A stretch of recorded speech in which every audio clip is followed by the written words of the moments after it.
बिना बेसन रे आज बेसन रे गोटे सुंदर मिठाटी बनैबा कहीं बेसन यूज करबानी किंतु बेसन संदेश आज बनैबा एते टेस्टी लागिबो एते हेल्दी आउ एते सुंदर भी बनिबो पार्टी रे पड़िला माने ही मिलै जिवो। आज सुजी की मैदा किछि भी यूज करबानी बहुत सिंपल प्रोसेस रे बनैबा बिना बेसन रे घंटा घंटा मेहनत करबा को भी पड़िबनी। थरुटे बनैले आपण 15 दिन स्टोर करके फ्रिज रे रखि परिबे। आशा करूची आज रो वीडियोटी आपण माने को पसंद आसीबो। जदि भी पसंद आसिला बिंदुरोसई चैनल को सब्सक्राइब करिनेबे पाखरे बेल आइकन को प्रेस करिनेबे जोथि पई कि वीडियो रो नोटिफिकेशन आपण मानक पाखरे पहुंची परिबो। तो चलंतु स्टार्ट करबा बिना बेसन रे केमती हमें संदेश बनेबा। मुझे पैन गरम करके से गोटे ग्लास क्षीर नहीं जेहेतु मु जी क्वांटिटी बनैबी से अनुसार नहीं तो से मुझे 2 चम्मच देसी घी नहीं ताकू एबे आमे भल से मिक्स करनबा तापर टिके फुटिया पई छाड़ीबा। टिके फुटी आसले आमे सेथिरे चीनी किछि स्वाद अनुसार दबा। मु एठी 4 ରୁ 5 चम्मच में चीनी नहीं आपण जेतिके क्वांटिटी क्षीर नेबे से अनुसार चीनी ऐड करिवे। क्वांटिटी हिसाब से बेसी कम करें। तो एबे आमे चीनी को क्षीर सहित भल से मिक्स करबा और क्षीर को किछि समय फुटिया पई छाड़ीबा।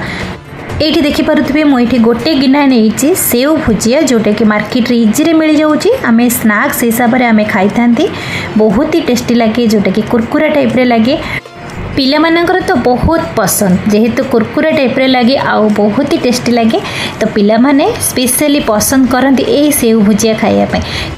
ये जो सेव भुजियाटा बेसन रे ही छणा होता है जेहेतु बहुत ही टेस्टी लगे तो आमको बेसी मेहनत करिया को पड़िबनी। तो यही सेव भुजिया को आमे कौन करबा ना गोटे ग्राइंडिंग जार नबा ताको गोटे बढ़िया से सुपर फाइन पाउडर बनैबा। बेसी मेहनत करिया को पड़िबनी। आपण जदि बेसन रे बनैबे तो बेसन को सेही भली मेजरमेंट रे ताको सेही भली तरीका रे भाजीबा दरकार। बहुत टाइम टेकिंग लागिते तो सेथि पे आपण कोन करबे ना एही भली भाबरे शॉर्ट प्रोसेस रे आपण नै आसीबे आ इजी रे भी बनै परिबे। तो भुजिया को आमे पाउडर बनै सला परे क्षीर जो फुटोथिला आमे सेथि रे ऐड करबा। एबे धीरे धीरे ताको मिक्स करबा देखिबे धीरे धीरे बहळिया हेई आसीबो। एथिरे आमे टिके कलर पई मु एठी गोटे चुटकी केसर नेजी आपण चाहिले फूड कलर मध्ये ऐड करि परिबे। एठी मो गोटे गिना नड़ियार गुंड नहीं मार्केट रे बहुत इजी आजिकल मिल जाऊँगी। आपण पाखे जदि नड़ियार गुंड ना तो फ्रेश नड़िया जदि अच्छी ना आप कोरिकी नहीं पारे बहुत ही टेस्टी लगे। तो ये आउ टे टेस्ट बढ़ाई मुझे गोटे चम्मच गुजराती पाउडर नहीं एबे आमे सबू जिनस को भल से मिक्स करवा। ध्यान रखिए जिते बड़े जेकोसी रेसिपी बनाऊँ ना गैस रो फ्लेम को स्लो मीडियम रे ही रखिए।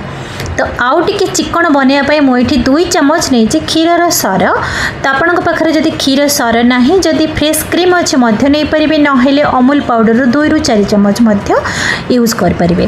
तो एबे आमे सबो जिनस को भल से मिक्स करवा। ये देखो धीरे धीरे बहलिया ही आसलानी आउ देखो पैन भी चिकनिया होगी छाड़ी आसलानी जमा भी पैन रे लागुनी। तो एबे गैस को बंद करवा आउ टिके ठंडा हवा को छाड़वा। तो मिठाटी सेट करने मुझे नहीं गोटे स्क्वायर साइज रे गोटे टिफिन बॉक्स आपण पाखे जेकोसी बाउल किंबा प्लेट थी आप नहीं पारे से अल्प किसी तेल किंबा घी लगे चिकन करें। एबे भुजियार जंतुणी को टिफिन बॉक्स को ट्रांसफर करवा और बढ़िया से गोटे सेट करनबा। तो ये देखो पूरा सेट हो जाइए। एबे आमे फ्रिज रे 30 ରୁ 35 मिनिट पर्यंत आमे ताको सेट नबा को छाड़ी नबा। ये 30 मिनिट पर देखो पूरा परफेक्ट सेट हो जाइए और बढ़िया से पूरा चिकन भी होती बहुत सुंदर भी देखा जाउछि। एबे आमे ताको गोटे प्लेट को काढ़िबा। ये आप देखिकी जानीपे केते सुंदर भाव में बनी। तो एबे आमे मन पसंदर साइज रे आमे ताको काटिबा और ताको गार्निशिंग करके सजै नबा। मुझे देखो स्क्वायर साइज रे काटी नहीं आउ से सुखिला गोलापर पाखुड़ा सहित मुझे पिस्ता बादाम को मुझे गार्निशिंग करनेली। आपण पाखे जहाँ भी थी आप गार्निशिंग करेंगे। ये देखो मु गोटे पीस आपण मानक काटिक देखा केते सुंदर भाव में बनी केते सॉफ्ट भी बनी केते सुंदर कलर भी आसी। तो आशा करुँची आज जो भिडियोटी आपण मानक पसंद आसी जेहेतु बिना बेसन रे इजी रे केमती बनी पाइला। तो भुजिया भी एत सुंदर भाव में गोटे संदेश बनीगला। जदि भी आपण मानक ये रेसिपी पसंद आसी आपण मैंने थरुटे निश्चित भाव में ट्राए करूँ देखिए बहुत ही टेस्टी लगे। आपण चीनी जगह मध्य मिश्री गुंड नहीं पारे कि गुड़ में बन पारे जेहेतु टिके कलर आसवाई मुझे चीनी यूज करछि। आपण पसंद रे मिश्री गुंड यूज करें और क्षीर सर बदल में आप क्रीम यूज करें। क्षीर सर यूज कले तार टिके टेस्ट बहुत ही 2 गुणा बढ़ी जाए। जदि आपनक पाखरे क्षीर सर नाही तो अमूल पाउडर मध्य यूज कर पारिबे। केते इजी रे बनीगला, किछि भी मेहनत करिया को पड़िलानी कि बाहर किछि किनिबा को भी पड़िलानी। घरे थिबा बेसिक जिनस रे बहुत सुंदर संदेश बनीगला।